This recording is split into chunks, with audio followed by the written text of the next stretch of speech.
es siempre actual y siempre actuante. Es decir, vale para hoy como el anillo al dedo.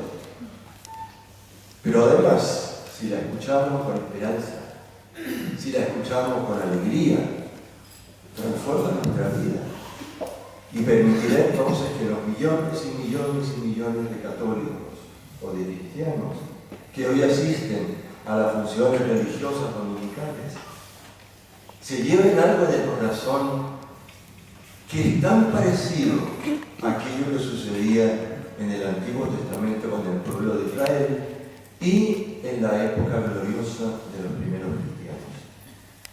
Y la figura del Señor como pastor es como la columna vertebral que recorre toda la Sagrada Escritura. Para los judíos, que estaban acostumbrados a aprender de memoria prácticamente todos los 150 salmos, este precisamente es el primero que aprendían los niñitos cuando iban a la escuela y que no tiene en el original la traducción como la sabemos nosotros: el Señor es mi pastor, ¿quién me puede faltar? Sino que comienza con la condición primera: si el Señor es mi pastor, entonces ¿quién me puede faltar? Pero la condición tiene que cumplirse. ¿Es verdaderamente el Señor tu pastor? Pregúntatelo. Revisa tu vida, examina tus criterios y responde. No le eches la culpa, como dice el buen refrán, ¿no es cierto? El cojo le echa la culpa al empedrado. No le eches la culpa al empedrado. Si tu vida cristiana no está a la altura de las circunstancias, ya no simplemente como el pueblo de Israel antiguamente, hoy, ese salmo tiene una extraordinaria actualidad. Y a nosotros los sacerdotes, entonces, queridos hermanos, se nos pide hacer una explicación que tenga, ojalá, la respuesta que cada cual quisiera llevarse en su corazón. Lo primero que quisiera compartir con ustedes es que la figura del pastor en el Antiguo Testamento y en el Nuevo Testamento es extraordinariamente socorrida. El primer pastor que aparece citado en la Sagrada Escritura es Abel, que fue martirizado por su hermano, Caín. Y precisamente el hecho de que él era pastor parece que ya indicaba una cierta preferencia de Dios frente a su persona. Y la envidia tremenda de Caín, que no lo era. Jacob también fue pastor. Moisés fue pastor. Y hay que ver qué cantidad de cosas maravillosas pudo hacer con su varita de pastor. David, el rey David, fue pastor. Y el Señor, nuestro Señor Jesucristo, también fue reconocido como pastor. Nuestros santos padres, los papas, son reconocidos también como pastores.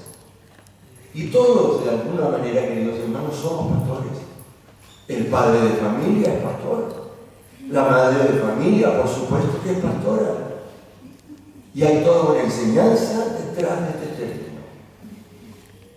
Y la preocupación de Jesús, evidentemente, es mostrarnos cómo este título, cómo este estudio universitario tiene su precio. Y es lo que la Iglesia espera que todos los cristianos lo escuchen hoy. ¿Cuál sería la primera característica del pastor? ¿Se ha preparado? Claro que sí. Seguramente siguió la escuela de su padre y de su abuelo y sabe que el rebaño debe tener también un límite. No se puede ser pastor por igual a 1000 ovejas. Pero el pastor sabe perfectamente que puede conocer 100, que ya es un número grande, y las conoce, y las reconoce, y está dispuesto, porque es pastor, a dar la vida por ellas.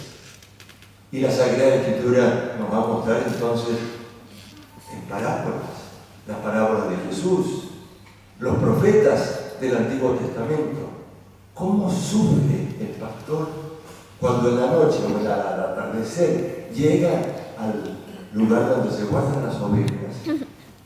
Y sin necesidad de empezar a decir 1, 2, 3, 4, 5, 6, sabe, me falta una. ¿Y qué hace?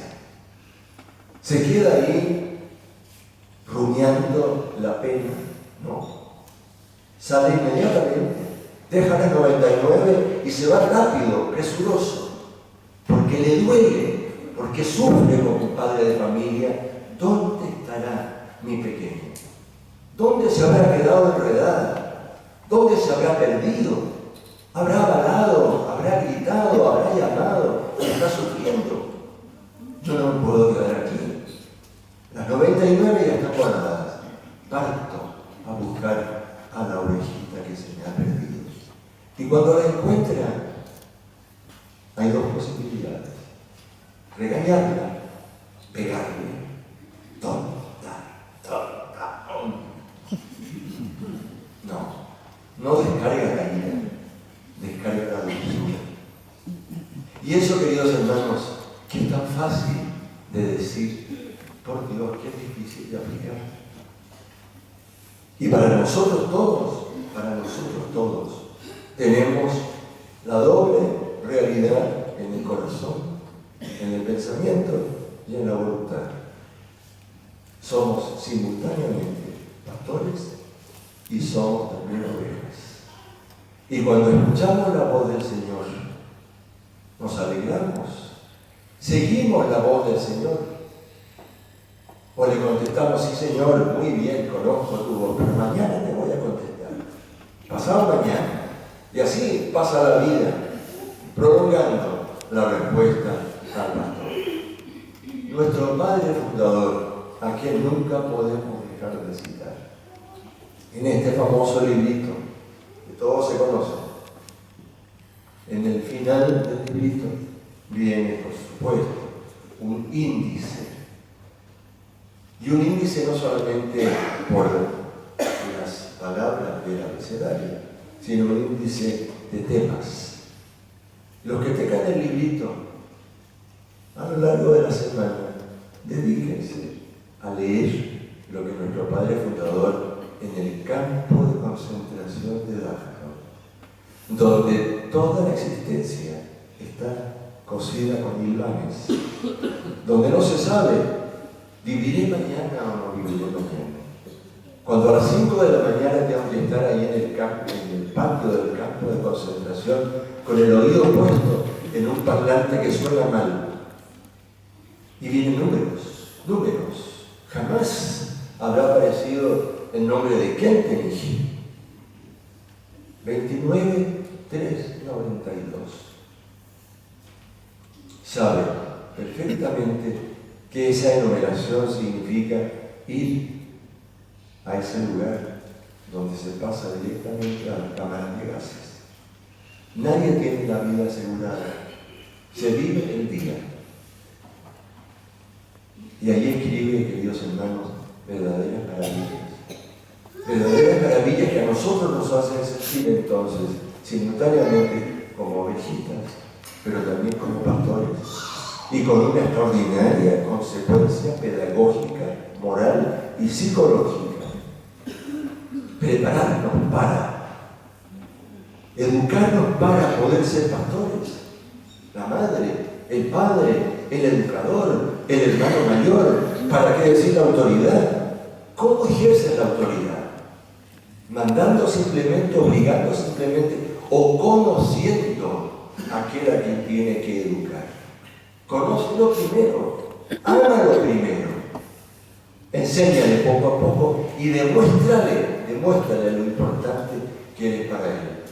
Y el mundo entero, entonces, queridos hermanos, sería extraordinariamente diferente de lo que es hoy, donde la lucha es envenenada entre unos y otros. ¿Para qué hablar de los partidos políticos? ¿Para qué hablar de lo que significan las decisiones en los grandes congresos? ¿Qué se busca? ¿Qué se procura? ¿Qué se quiere conseguir, cueste lo que cueste? ¿El bien de la ovejita? ¿El bien del rebaño? ¿O el triunfo del pastor? Y hoy, queridos hermanos, repito, los millones y millones de católicos que escuchan esta palabra del Señor, estamos llamados a hacernos un serio examen de conciencia. Me han dicho que las liturgias de la palabra de Dios el día domingo deben ser breves. Yo tengo un problema. Y se me arranca la voz. Quisiera comentar con ustedes solamente brevemente.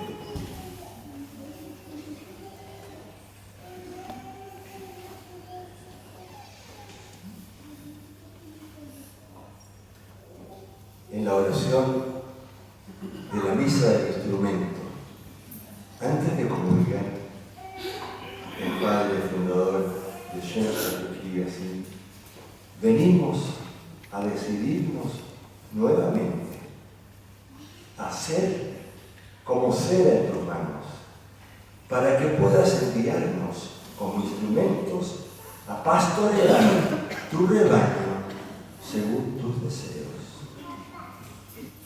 A pastorear tu rebaño según tus deseos. Para los padres de familia, para los educadores, los hijos no son tuyos, son de Dios. Tú tienes que educarlos y entregar tu vida por ellos como un regalo, como una tarea, y se te da la gracia para que la cumplas. Pídela. La gracia, el Señor muchísimas veces quiere otorgarla como respuesta a una petición. En otro momento, se refiere a la Iglesia: ayúdala a extenderse por todo el mundo y a caminar victoriosa a través de las naciones. ¿Para qué? Para que pronto haya un solo rebaño y un solo pastor que conduzca a los pueblos hacia la Santísima Trinidad. Y qué diferente, queridos hermanos, serían los gobiernos de las naciones si la autoridad tuviese esa concepción. Yo estoy a cargo de mis ovejas, no porque son mías, son de Dios. Y yo tengo que saber aplicar la pedagogía que Dios ejerce conmigo, ejercerla yo con mis ovejas. Y entonces, queridos hermanos, para finalizar, que en esta Eucaristía podamos pedir por nuestras autoridades, podamos pedir por las autoridades del mundo, por todos aquellos que tienen poder, para que este mundo sea entonces el reflejo del cielo y no el reflejo del infierno. Los invito entonces a hacer ahora una pequeña pausa de silencio, para que cada cual pueda mirar su propia realidad. ¿Cuáles son mis ovejas? ¿Quiénes son aquellos a quienes el Señor me da la gracia para poder entregar mi vida por ellas? Sea como sea, pase lo que pase, estoy dispuesto a asumir la tarea.